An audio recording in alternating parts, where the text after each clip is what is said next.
Hey there, it's Visual Story Time with Vince, and in today's marketing tip, we're going to talk to you about the importance of one thing.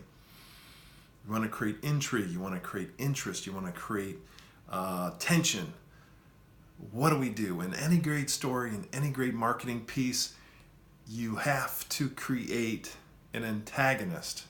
What do I mean by that? Let's go into a video and I'll show you what I mean.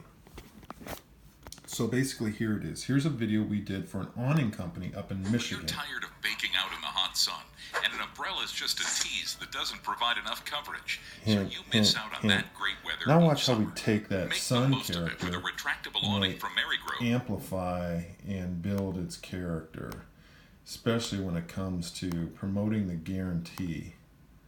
Let's see. Here we go. Pretty fun stuff. Watch It adds this. to curb appeal.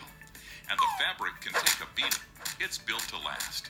But if something happens, it's all covered under Marygrove's Advantage warranty. Create an antagonist. Your stories will get a lot richer, a lot more interesting. Do it now.